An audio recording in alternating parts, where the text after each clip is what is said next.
ये हुकूमत जो करती है ना, ये दोबारा दोहराएगी और हम तारीख में देखेंगे कि खुदा ना खास्ता चेन्नई को, अहमदाबाद को, बेंगलुरु को, हैदराबाद को यूनियन टेरिटरी बनाएंगे ये लोग। ये कश्मीर में तो एक एग्जाम्पल बनाती है, यहां तजुर्बा किया गया। आज ये सब बैठकर थाली मार रहे हैं। जब लखनऊ यूटी बनेगा, जब बेंगलुरु यूटी बनेगा, जब मुंबई यूटी बनेगा, उस वक्त हाय हाय करेंगे। ये कंसिस्टेंट पॉलिसी आपकी है। इसीलिए सर, मैं होम मिनिस्टर से जो सवालात किया हूं, मैं आपसे पूछना चाहता हूं। और ये 2G से 4G करके आपने एहसान नहीं किया, अमेरिका के दबाव में आपने किया। भाई, बिल को पायलट तो मैं कर रहा हूं, लेकर मैं आया हूं। मंशा मैंने स्पष्ट कही है, कहीं पर भी नहीं लिखा है कि स्टेटहुड इससे नहीं मिलेगा। आप कहां से ड्रॉ करते हो? आपकी मन की आशंकाओं को जम्मू कश्मीर की जनता पर क्यों थोप रहे हो? मैंने इसी सदन में कहा है और फिर से कहता हूं कि इस बिल का जम्मू कश्मीर के स्टेटहुड से कोई लेन देन नहीं है। उपयुक्त समय पर जम्मू कश्मीर को स्टेटहुड दिया जाएगा।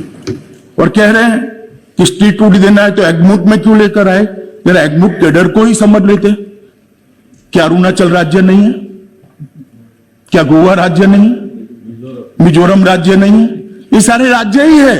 जरा ध्यान से पढ़ लेते तो इतनी फजीहत ही न होती। ये सारे राज्य है और एग्मूट कैडर के अंडर में है।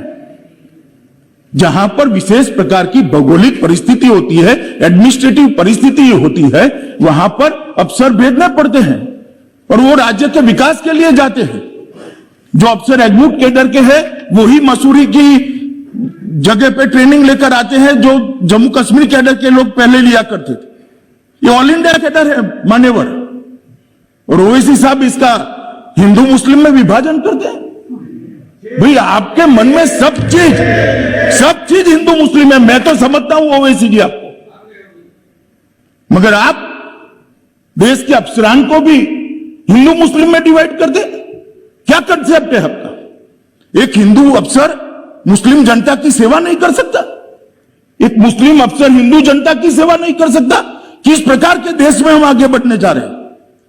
अफसरों की संख्या हिंदू मुस्लिम में बांटेंगे और अपने आप को सेक्युलर कहते हैं। काहे का सेक्युलरिज्म?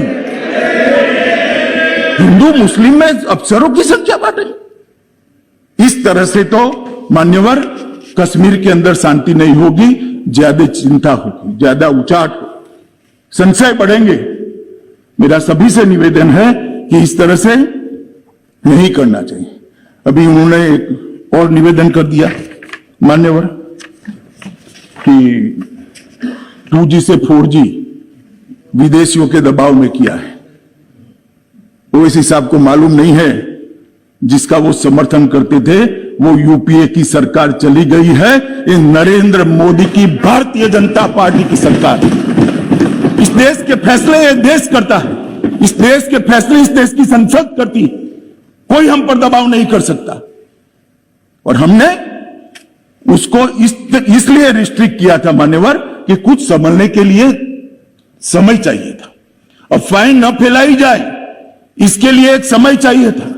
और आप हमें पूछ रहे हो भाई अधीर रंजन जी, 2G और 4G, आपने तो मोबाइल ही बंद कर दिए थे और 20 साल तक बंद कर दिए थे।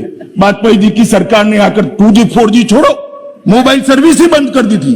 कहां गए थे उस वक्त सारे अधिकार? मैं आपको पूछना चाहता हूं माननीय, आपके माध्यम से, कहां गए थे सारे अधिकार?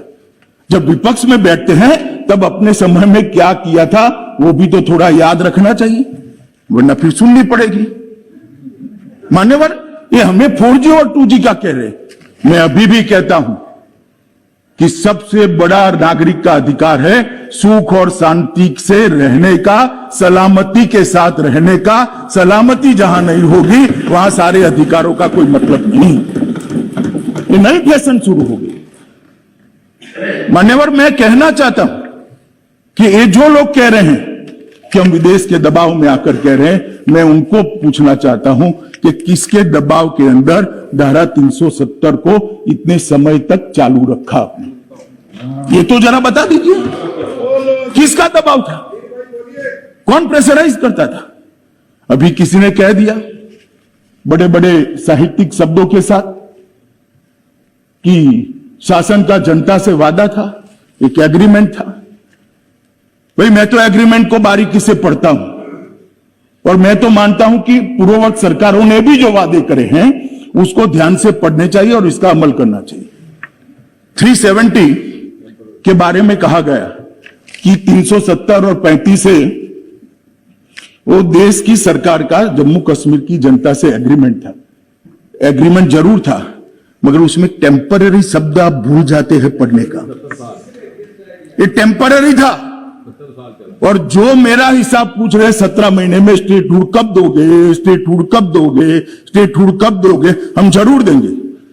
मगर मैं उनको पूछना चाहता हूं, ये मैंने भी कहा है स्टेटहुड टेम्पररी है, मगर आप 17 महीने में हिसाब मांगते हो तो टेम्पररी 370 साल तक चली, उस वक्त क्यों हिसाब नहीं मांगते थे? एक टेम्पररी प्रोविजन कब तक टेम्पररी रहेगा? टेम्पररी प्रोविजन को क्यों उखाड़ नहीं देता यार? क्यों कोई पूछता नहीं था? क्योंकि वोट बैंक की राजनीति करनी थी। ये सरकार वोट बैंक की राजनीति से नहीं चलती। ये सरकार देश के हित में फैसले करती है। ये सरकार देश के भविष्य को सुधारने के लिए।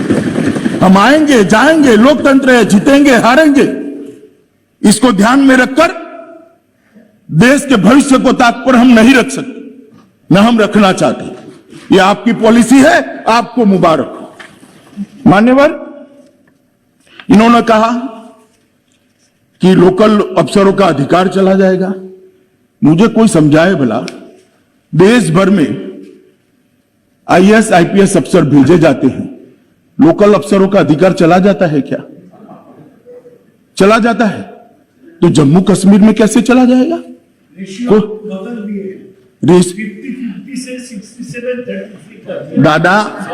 दादा आप ज्यादा पढ़ नहीं सकते, अब मैं समझ रहा हूं। देश भर में यही रेशियो है। आपके बंगाल में भी है। क्यों अलग रखना? कश्मीर देश का हिस्सा नहीं है। कश्मीर देश का हिस्सा नहीं है क्या? क्यों अलग रखना? और क्या कश्मीरी युवा को देश की ऑल इंडिया कैडर में आने का अधिकार नहीं है? अगर स्कूलों में पढ़ाते, स्कूल जला न दिए गए होते, मदरसों के अंदर बच्चों को जाने के लिए मजबूर न करते, तो कश्मीर के बच्चे भी आज आईएएस और आईपीएस अफसर बने होते। स्कूल किसके टाइम में जल गए?